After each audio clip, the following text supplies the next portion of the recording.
கார்த்திகை மாசம் சுக்லபக்ஷ ஏகாதசி, கைசிக ஏகாதசி மற்றும் கைசிக துவாதசி அன்று கைசிக மகாத்மியத்தை வாசிப்பதும் கேட்பதும் மிகுந்த பலன்களை கொடுக்கும். நாம் எல்லோருக்கும் இந்த சுதினத்தில் விஷ்ணுவின் அனுக்கிரகம் சித்திக்கட்டும் அப்படின்னு பிரார்த்திப்போம்.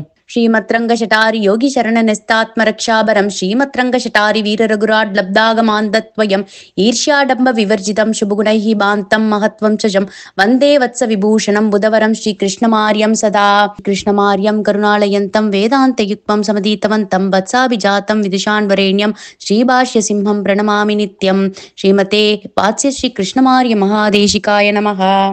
வாத்ஸ்ய ஸ்ரீ கிருஷ்ணமாரிய மகாதேசிகன் அருளிய கைசிக மகாத்மியத்தின் அர்த்த விசேஷங்களை ஆடியோ புக் மூலமாக கேட்டு அனுபவிப்போம். இதனை வாசிப்பது உங்கள் பிரியா சத்யன், சரண் சேவக். ஸ்ரீ வராக பகவான் ஸ்ரீபூமி பிராட்டிக்கு கைசிக மகாத்மியத்தை அருளிச் செய்துள்ளார். இந்த மகாத்மியம் வராக புராணத்தில் உள்ளது. புராணங்களில் சாத்வீக புராணம் உயர்ந்தது. அது தன்னிலும் பகவான் அருளிச் செய்த இந்த புராணம் முமுட்சுக்கள் யாவரும் உபஜீவியமாக பற்றக்கூடியது. ஸ்ரீவராக பெருமாளை ஆழ்வார்கள் ஞானபிரான் என்று பாடியுள்ளார்கள். அவன் சொல்லும் வார்த்தையே நமக்கு உஜ்ஜீவன ஹேத்துவாகவும் இரட்சகமாகவும் அமைந்துள்ளது. சர்வலோக பிதாவான வராக நாயனாரை ஜெகன் மாதாவான பெரிய பிராட்டியார் பிரக்ஞைகளுக்கு எது ஹிததமம் என்று பிரஷ்னம் பண்ணுகிறார். அதற்கு உத்தரமாக இந்த புராணம் தோன்றியது.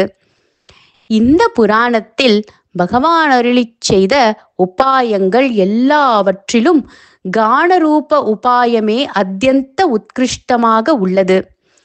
பல உபாயங்களை கேட்டருளின பூமி பிராட்டியார், அதாவது பூமி பிராட்டியின் அவதாரமான ஆண்டாள், தாம் பாடின பாட்டுகளில் பரமனடி பாடி, உத்தமன் பேர் பாடி, தூமலர் தூவித் தொழுது வாயினால் பாடி, மனத்துக்கினியானை பாடவும் கிள்ளிக் களைந்தானை கீர்த்திமை பாடிப்போய் என்று பல பாட்டுகளில் கானத்தின் பெருமையை உணரச் செய்தாள்.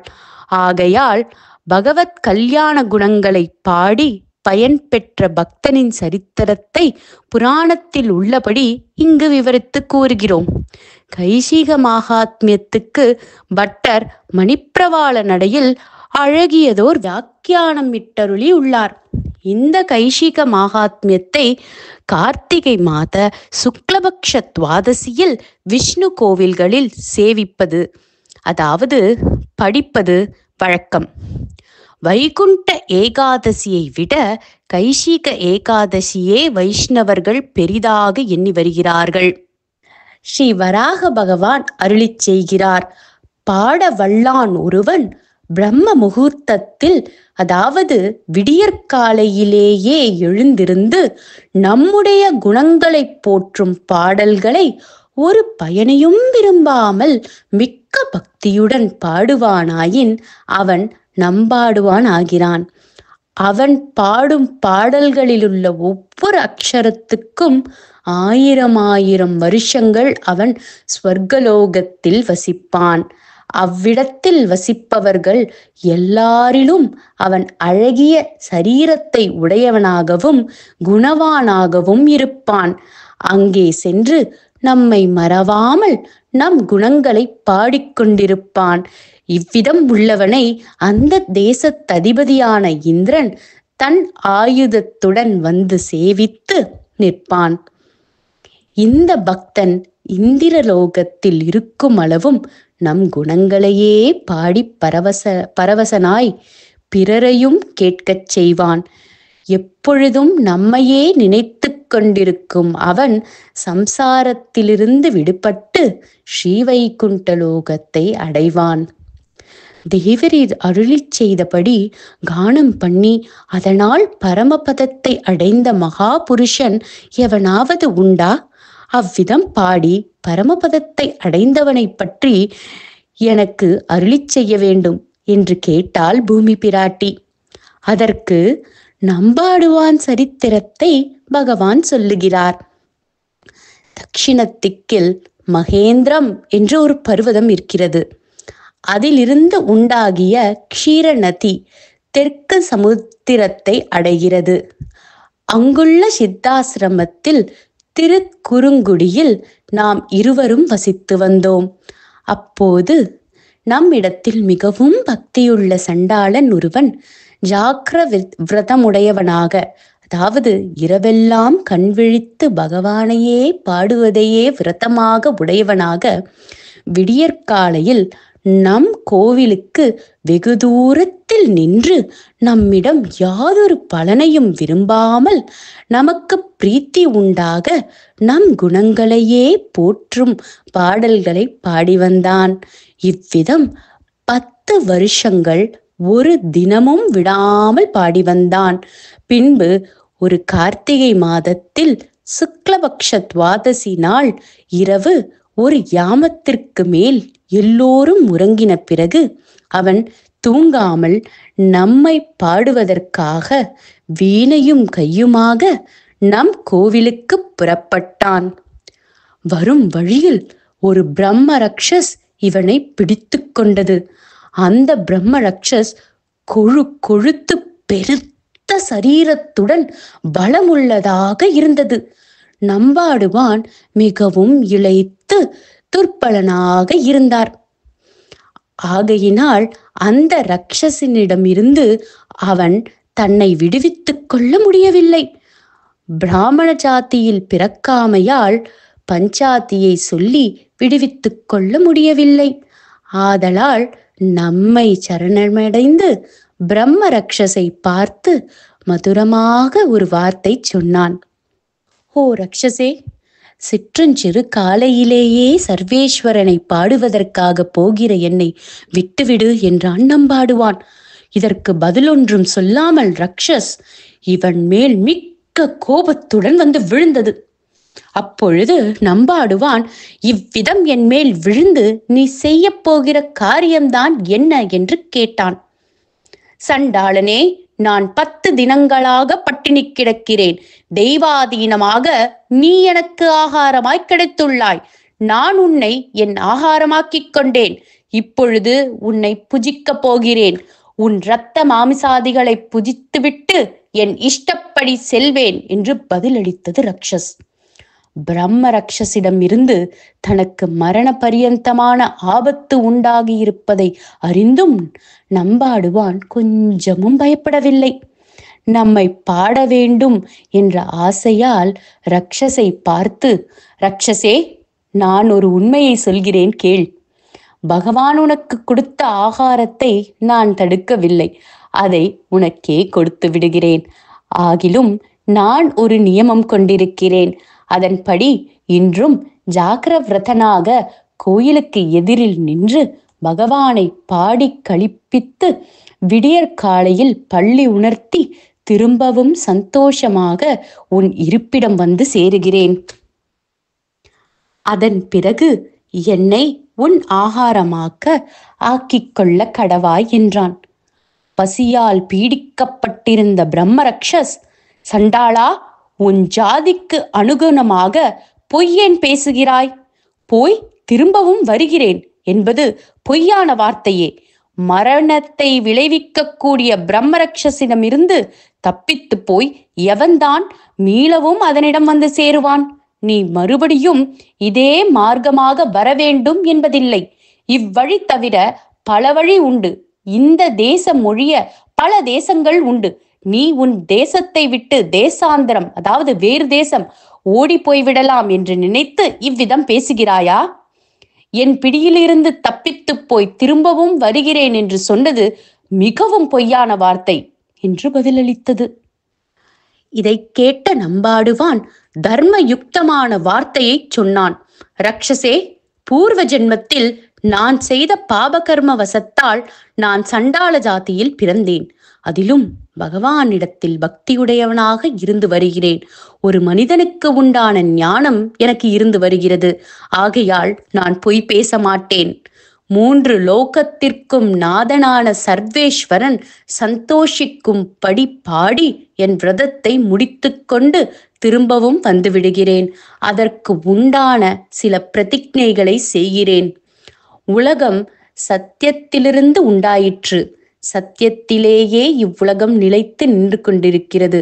ஆகையால் நான் சத்தியமே சொல்லுகிறேன். அசத்தியத்தை ஒரு நாளும் பேச மாட்டேன். என் பிரதிஜையை கேள் என்று கூறி பிரதிஜை செய்தான்.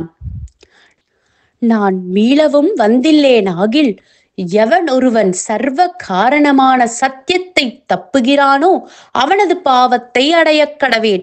எவன் பரஸ்திரியை அனுபவிக்கிறானோ அவனுடைய பாவத்தை அடையக் கடவேன். எவன் சாப்பிடும் போது தன்னுடன் சாப்பிடுகிறவனுக்கு பாகபேதம் பண்ணுகிறானோ அவனது பாவத்தை அடையக் கடவேன். எவன் பிராமணனுக்கு பூமிதானம் பண்ணிவிட்டு திரும்பவும் அதை அபகரிக்கிறானோ அவனது பாவத்தை அடையக் கடவேன். எவன் ரூபவதியான ஸ்திரீயை யௌவன காலத்தில் அனுபவித்துவிட்டு பின்பு ஒரு தோஷத்தை சொல்லி அவளை விட்டு விடுகிறானோ அவனது பாவத்தை அடையக் கடவேன். எவன் அமாவாசை ஸ்ராதம் தர்ப்பணம் பண்ணி ஸ்திரீயுடன் அதாவது பத்தினியுடன் சேருகிறானோ அவனது பாவத்தை அடையக் கடவேன். எவன் பிறருடைய அன்னத்தை நன்றாக புஜித்துவிட்டு தயை இல்லாமல் அன்னமிட்டவரை தூஷிக்கிறானோ அவனது பாவத்தை அடையக் கடவேன். எவன் பெண்ணை கொடுக்கிறேன் என்று சொல்லி பிறகு கொடாமல் இருக்கிறானோ அவனது பாவத்தை அடையக் கடவேன். எவன் ஷஷ்டி அஷ்டமி சதுர்தசி அமாவாசை திதிகளில் ஸ்நானம் பண்ணாமல் புஜிக்கிறானோ அவனது பாவத்தை அடையக் கடவேன். எவன் ஒருவனுக்கு ஒரு வஸ்துவை கொடுப்பதாக சொல்லி அதை கொடாமல் இருக்கிறானோ அவனது பாவத்தை அடையக் கடவேன். எவன் மித்ரன் அதாவது சிநேகிதன் பாரியையை அபகரிக்கிறானோ அவனது பாவத்தை அடையக் கடவேன். எவன் ஆச்சாரிய பத்னியை அரச பத்னியையும் அபகரிக்கிறானோ அவனது பாவத்தை அடையக் கடவேன். எவன் 2 பெண்களை கல்யாணம் செய்து கொண்டு ஒருத்தியை உபேட்சை செய்து மற்றொருத்தியை சந்தோஷிக்க செய்கிறானோ அவனது பாவத்தை அடையக் கடவேன். எவன் வேறு கதியற்றவளாயும் பதிவிரதையுமாயுள்ள பத்னியை யௌவன வயதில் விட்டு விடுகிறானோ அவனது பாவத்தை அடையக் கடவேன். எவன் மிக்க தாகத்துடன் தண்ணீர் குடிக்க ஓடி வரும் பசுக்களை தண்ணீர் கொடுக்க ஒட்டாமல் தடுக்கிறானோ அவனது பாவத்தை அடையக் கடவேன். எவன் பிரம்மஹத்தி செய்கிறானோ கல்லை குடிக்கிறானோ விரதபங்கம் பண்ணுகிறானோ இப்படிப்பட்ட மகா பதித்தர்களுடைய பாவத்தை அடையக் கடவேன். எவன் ஆஸ்ரித சுலபனாய் சர்வ வியாபியாய் எழுந்தருளி இருக்கும் ஸ்ரீ வாசுதேவனை ஆராதனம் பண்ணாமல் இதர தேவதைகளை உபாசிக்கிறானோ அவனது பாவத்தை அடையக் கடவேன். சர்வஜன சமாராத்யனாய் சர்வாந்தரயாமியாய் சர்வ கர்ம சமாராத்யனாய் முமுட்சுக்களால் உபாசிக்கப்படுகிறவனாய் மோட்சத்தை கொடுப்பவனாய் முக்தனால் அடையப்படுகிறவனாய் இருக்கிற சர்வேஸ்வரனையும் மற்றவர்களையும் சமமாக பாவிக்கிறானோ அவனது பாவத்தை அடையக் கடவேன் என்று இப்படி பலபடியாக நம்பாடுவான் பிரதிஜை பண்ணினான். இவ்விதம் சபதம் பண்ணின நம்பாடுவானை நமஸ்கரித்து, நீ சீக்கிரம் சென்று விரதத்தை முடித்துக்கொண்டு திரும்பவும் வரக்கடவாய் என்று சொல்லி பிரம்மரக்ஷஸ் அவனை சந்தேகத்துடன் அனுப்பி வைத்தது. ரக்ஷசினால் விடப்பட்ட நம்பாடுவான் சம்சாரத்திலிருந்து விடப்பட்ட முக்தனைப் போல் வந்து மிக்க பக்தியுடன் பாடினான். பொழுது விடிந்தது. அவன் ஜாக்கிரத விரதத்தை முடித்தான். நம்மை சரணமடைந்தான். பிரம்ம ரக்ஷசினிடம் செல்ல புறப்பட்டான். முன்பு நம்மை பாட வந்த வேகத்தை விட திரும்பி சென்ற போது அதிக வேகத்துடன் நடந்து சென்றான். விடத்தக்க இந்த சரீரம் கழிகையால் உண்டான ஆசையால் நடையின் வேகம் அதிகமாயிற்று. அப்பொழுது அவன் எதிரில் ஒரு புருஷன் தோன்றினான். யாரப்பா நீ? எங்கே இவ்வளவு வேகமாக செல்கிறாய் என்று நம்பாடுவானை கேட்டான். நான் ஒரு பிரம்மரக்ஷசினிடம் அகப்பட்டு கொண்டேன். அதனிடம் பல சபதங்களை செய்து விடுபட்டு சிற்றஞ்சிறு காலையில் பகவானை பாடி என் ஜாக்கிர விரதத்தை முடித்துக்கொண்டு சத்தியம் தப்பாமல் இருப்பதற்காக மீளவும் அதனிடம் செல்கிறேன் என்றான் நம்பாடுவான். எதிரில் தோன்றிய புருஷன் இவன் மனதை சோதிப்பதற்காக, நீ அங்கே செல்ல வேண்டாம், பலமுள்ள பிரம்மரக்ஷஸ் உன்னை அடித்து கொன்று தின்றுவிடும். நீ பலமுள்ளவனாக தோன்றவில்லை. ஆகையால் அதை உன்னால் துரத்த முடியாது. ரக்ஷசோ விபீஷணனை போல் நல்ல குணம் உடையது அல்ல. அதனிடம் செல்ல வேண்டாம். திரும்பி வேறெங்காவது போய்விடு என்று சில பிரியமான வார்த்தைகளை சொன்னான். சுவாமின், நான் சத்தியத்தை விட்டு பொய் பேசுவதை விட என் பிராணனை விடுவதையே உயர்ந்ததாக எண்ணுகிறேன்.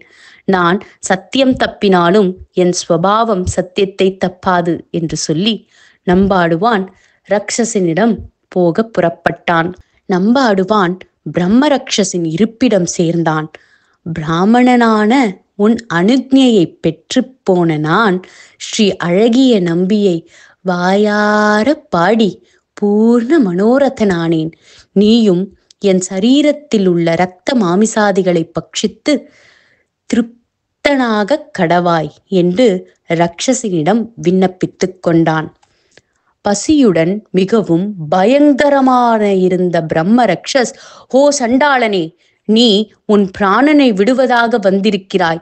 நேற்றிரவு நீ சர்வேஸ்வரனை பாடின பாட்டின் பலனை கொடுத்தால் உன் சரீரத்தை புஜிக்காமல் உன்னை பிராணனோடு விட்டு விடுகிறேன் என்றது.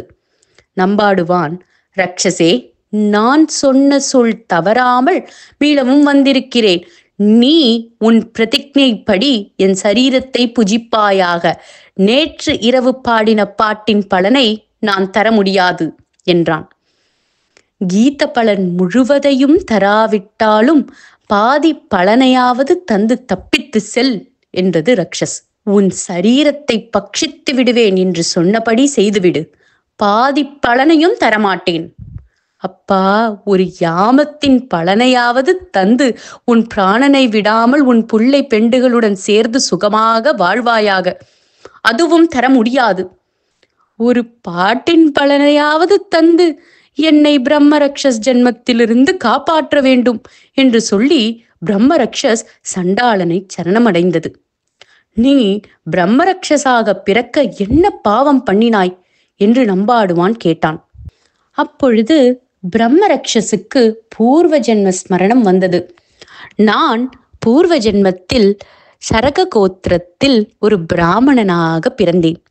சோமசர்மா என்பது எனக்கு பெயர்.